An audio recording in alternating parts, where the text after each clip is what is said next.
he's a little taller at 6'1" to Burns is 5'11". Both guys weighed almost the same, 263 to 264.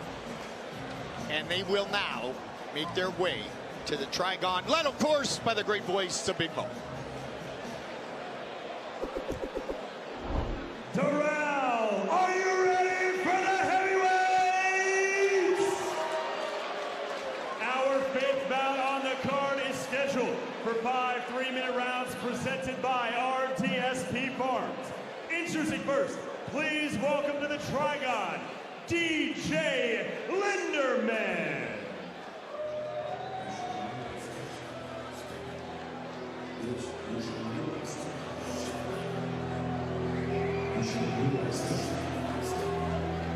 A veteran of 41 mixed martial arts battles, 23 victories. He fought in M1 Global, Titan FC, King of the Cage, LFC, World Series of Fighting, and Bellator. Fought men like my buddy Anthony Rumble Johnson. Fought Robert Drysdale, Jim Munson, who is a beast, Fabiano Scherner. This man, if it does get into the clinch world, has been there and done it over and over again. And he said, Benny, and I quote, "I think Josh, comma, burns himself out and lacks head movement." And I think it's because of that he really worked on his cardio, his conditioning, all that stuff. I did his fight, his one bare knuckle fight against Arnold Adams. He got stopped in the second round. So maybe that condition, I think, is going to make a world of difference for him. But again, he's fighting a big guy. These guys look like two guys that just got off a Harley. Yeah, I think you're right. They might have drove over their Harleys. They might have been together. They might have been together. Linderman, he fought bare knuckle back in June of 2018. Benny's been around a little while. Yeah. I mean, that's not that long ago, but Benny's still been around a while.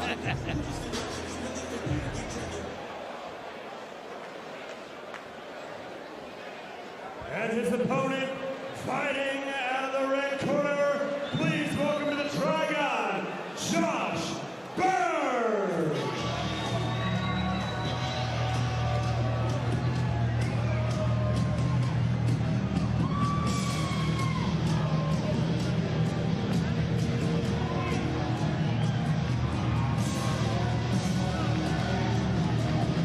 Let us not kid ourselves, Benny. I am a Cincinnati Bengals fan. And even though I went to Miami of Ohio, and Big Ben's from Lima, Ohio, I dealt with it. But I'm a Bengal. Josh Burns is from Lima, Ohio.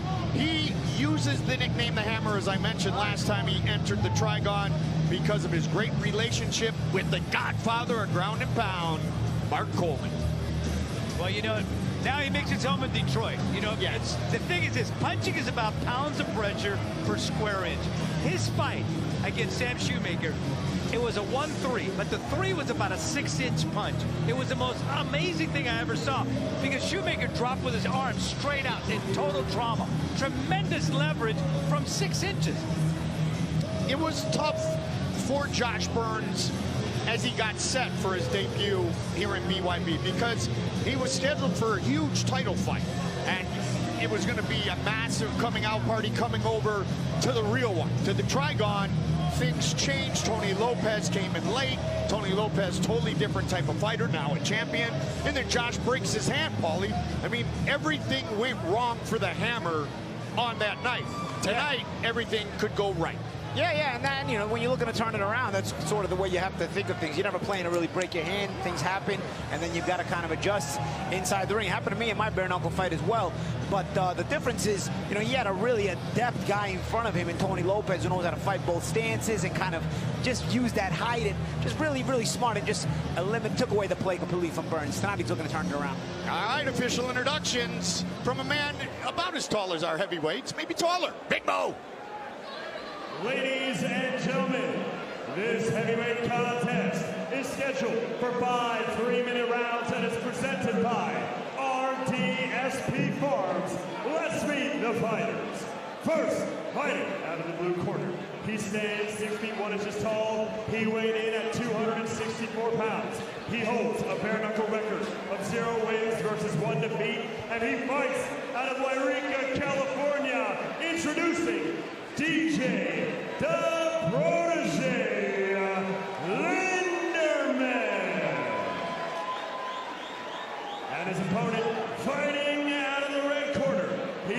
is 6 feet tall. He weighed in at 263 pounds. He holds a bare knuckle record of 6 wins versus 6 losses. All 6 wins coming by way of knockout. And he fights out of Detroit, Michigan.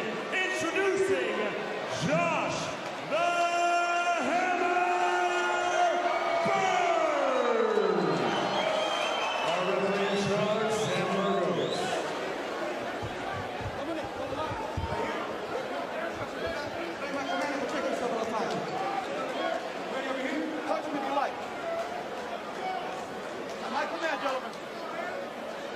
Heavyweight time inside the Trigon.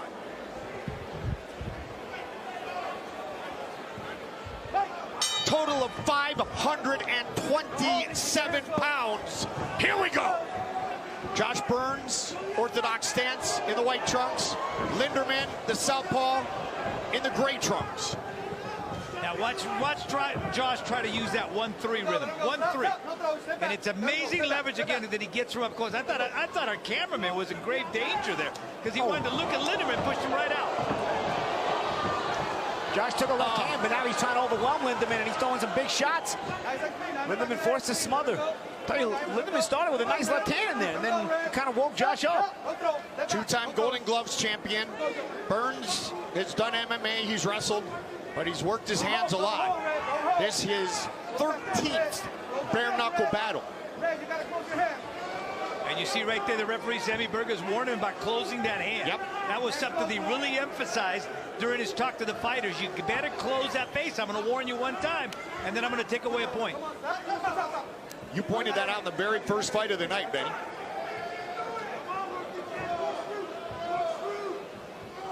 Josh Burns, all 6 of his bare knuckle wins have come by knockout, including that one against Sam Shoemaker that Benny pointed out was just a mean finish by the Hammer. Big shots by Burns, just missing. Good defense by Linderman. But he's got to, if he's going to take the play away from Josh, he's got to counter some of those shots. Burns not having no reason to lose confidence, even if he misses. The key for Linderman is going to be that condition, because he cannot stay in front of Josh Burns. Linderman, that fight back on June 2nd, 2018, 4 years, 2 months ago. Back at it bare knuckle style and connecting here with a nice combination, Paulie. Good left hand by Linderman. Both of these guys, though, not really throwing any much setup punches, but everything they're throwing is hard. They're looking to take each other's heads off, but everything they throw. Want to throw a couple of traps in there, maybe a couple of feints, especially from this distance. Right here, a couple of there's a feint by Linderman. I'd like to see a little bit of that. Shots too, though, Bonnie. I think a couple of body shots here because those bodies don't look that stiff. I agree, but can they bend their legs that much and carry around that weight? I agree with you. Oh, good shots by Josh Burns. Little 1-2 there. And see, that's where he's dangerous. When he gets up close, somehow he gets leverage on those close shots.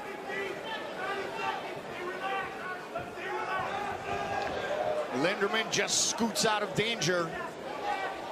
Will this heavyweight contest actually see a round 2? Hey, Linderman throwing some combinations. I can kind of see the conditioning stuff that he was talking about. Good jabs, good 1-2 there. He's given a lot of movement, a lot more head movement than his Burns. And Burns has a cut now below the left eye. Jab at the bell by Linderman.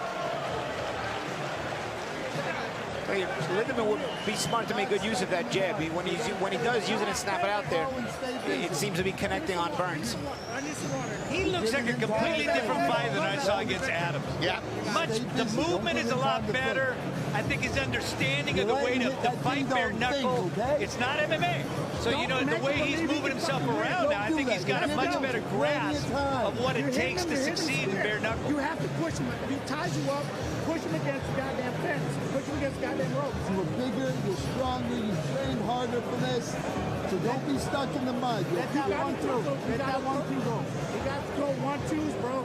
1-2s, they're hitting him. 1-2s, they're they're hurting hitting him him. bad. Every time you throw, you're connected with them. Linderman had some professional boxing bouts as well, 6 in total. That was his most recent official pro fight, the pro boxing back in May of 2021. He weighed 282. He certainly showed some composure in round number 1. The southpaw DJ Linderman against Josh the Hammer Burns. Burns in the white trunks, the red rat. Well, they told Josh Burns, don't get stuck in the mud. 1-2, 1-2. That's a rhythm they're trying to get him to use. Good jab again.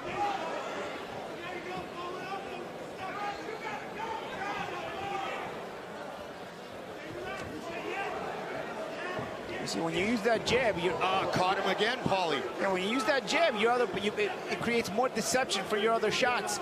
Burns not giving any much head movement, so that jab can be effective, and then it can set up other shots. And Linderman's conditioning showing here as he's moving. He's giving a little bit of upper body movement as well, using his legs to change distance, and it is being effective. Although he's burning a lot of energy, we'll see if that conditioning is definitely going to get put to the test if this fight does go more rounds. He said, I was hitting the hills, old school work. He used to jump boxes, cardioed up for this heavyweight fight, worked on his power. As Rhino mentioned early, he told himself at age 24 he would retire at age 36. He is age 38 and still at it. Said I'm having too much fun. Mike and Paulie, I swear he watched the tape of Tony Lopez. He's fighting just like Tony Lopez right now. That's a good point. Yeah, man, he's starting to really just pick his spots and keep the punches very, very simple. A nice little uppercut on the inside from Burns there. Burns is going to have to close the gap a little bit, man. He's going to have to start moving things, and he's also going to have to start cutting off the ring or the trigon when Linderman is moving around. Nice little slips there by Linderman, but Burns has to prevent the angle, prevent Linderman from finding the angle, the escape route. Right here, he's got to keep him inside that little triangle right there. He can't back off. Can't give Linderman that space, and he's got to be first. And see, when he's first, he gets some good success there. Good shots there by Burns.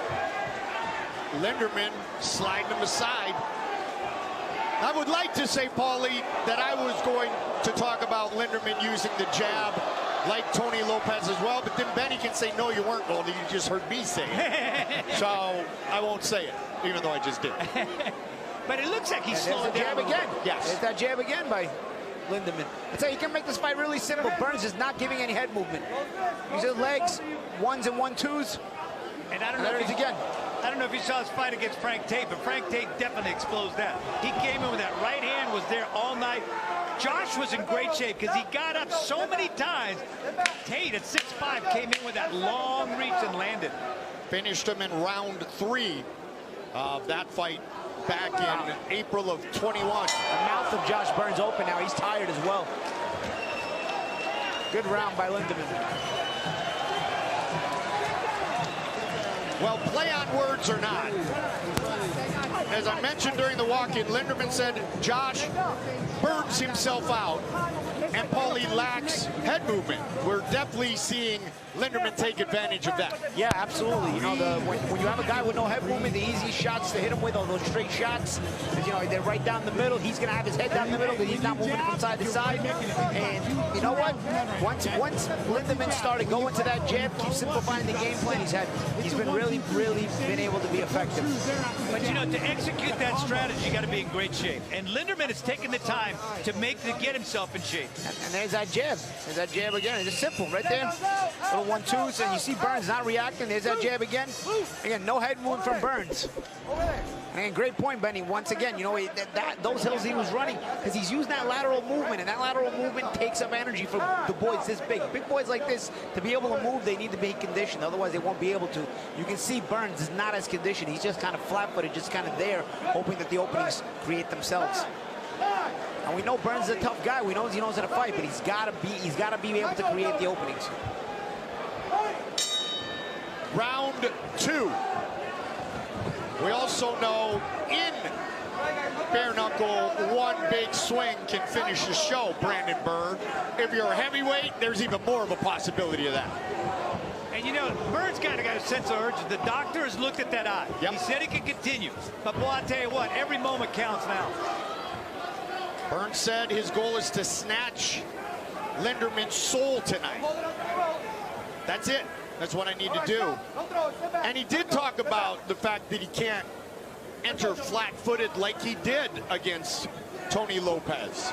There's He said, if I get flat-footed, I lose the fight. Combination of straight punches there by Linderman, about 4 in a row. And again, Burns, no answer. I'll tell you, for a tiring Josh Burns, missing punches like that also is bad for him. Takes a lot out of you when you miss those shots like that. But if I were Burns, I would start with the body of Linderman. Focus on that body, get down low. Focus with that body and move around laterally. Yeah, even that straight right hand to the chest or to the stomach, yeah, would serve him well. See, when Burns does get off, he has some mild success. Just Linderman has the legs to get out and start over. And when he changes distance, Burns is finding himself at a disadvantage. Nice left hand there by Burns. And there's a 1-2. Linderman is boxing. Burns is looking for the one shot. It's not working out so far. Now he's right-handed.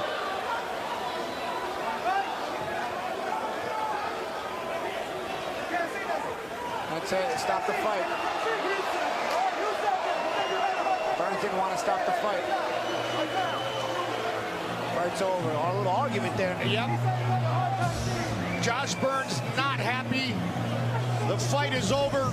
DJ Linderman is the victor. Well, Sammy Burgos, he thought he saw enough. Yeah, and Burns gave a little bit of a hitch, like kind of put his face in his hands. You know, if you're gonna do that, you have to make sure you're being active. He was not being active, and then they gave that reaction to some unanswered punches.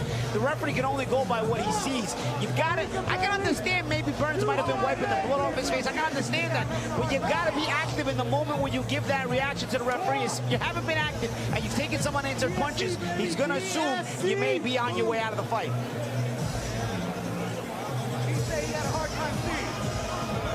So Sammy Burgess just talked to you, Benny. What did he say? He said he had a hard time seeing. And you know, one of the instructions Sammy gave before the fight was the following. This is the way I'm going to stop the fight. Number one, I'm going to count. And then after I count, I'm going to ask you, do you want to continue fighting? And the third thing is, step towards me. So those are going to be the three criteria. But here, as soon as he says, you know, I can't see, that's pretty much saying, hey. Yeah. Angered at this point, may have done him a favor. Let's take a look at the end of the fight.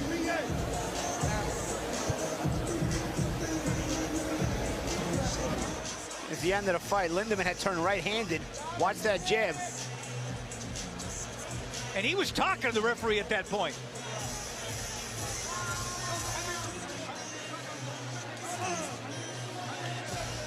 Yeah, I mean, I'm not there. I'm taking the ref's word for it. But if you say out loud you can't see, you're kind of looking for a way out of the fight without looking for a way out of the fight. I mean, what else? Why else would you need to say that out loud? If he in fact was saying that, what the ref said he said. At a certain point, you also have to be honest with yourself too. Better to stop it early than too late. Yeah, I mean, when you look at somebody's eyesight. We're talking about fighter safety. That is the priority in all martial arts, all combat, but fighter safety is priority number one. So you applaud the referee for the decision he made, even if Josh Burns doesn't like it. Yeah, and you know, fighters are there to hang tough, man. The referees are there to do their job. You know what I'm saying? Big Mo will make this one official. What a debut inside the Trigon for DJ Linderman. Big Mo. Ladies and gentlemen, referee Sam Burgos calls a stop to this contest at 1 minute, 40 seconds of the third round, declaring your winner by TKO, DJ the Protege, Linderman. I will tell you one thing for certain. As DJ gets the medal from Scott Mert, he will talk to Bob Alexander. All right, DJ Linderman, what a boxing exhibition you put on. That jab was like a trip hammer all night long. Talk about your fight plan. We worked on that all through camp. Jab, jab, jab. Josh usually has that triple jab, but I beat him to it every fucking time. You know, I train my ass up. It's train hard, fight easy, and that's what it does. You talked about training old school. You went up and ran the hills, did it like the old fighters do. Talk about that conditioning. Running the hills, lifting old weights, None of this new school running on a treadmill bullshit. I got up in the mountains in the elevation. This is where it's at, baby. BYB, I'm coming for the top. What would you like to do next? I got one man on my mind, and that ain't the champ. That is Dada 5000 himself. Talk about the end of the fight, how you finished him off.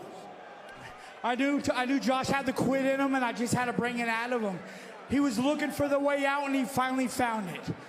Well, congratulations, sensational win. I'm sure we'll see you again. Oh, you'll see me, especially with this boy right here. Congratulations to DJ Linderman. I think Paulie Malignaggi breaks down the sport of boxing better than anyone in the world. But DJ Linderman broke this fight down in his conversations with us. He said Josh burns himself out. He said he lacks head movement. He said, I'll wear him down by the 3rd or 4th round.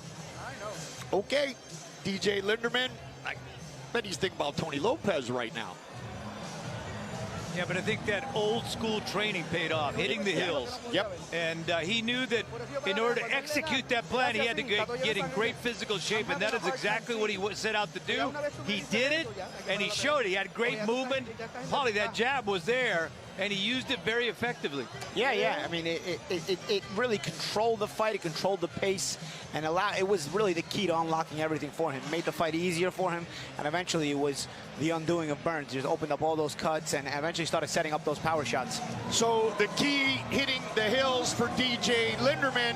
Key to victory in our first fight of the night was when Alan Arzeno kept hitting hills. His opponent, Paul Hills. There's something to be said about conditioning in this particular sport. And that's the thing. In sports, especially in combat sports, you only get so many opportunities. So you got to be ready to make the most of it. He did indeed. Rhino. Goldie, heavyweight heat. DJ Linderman delivers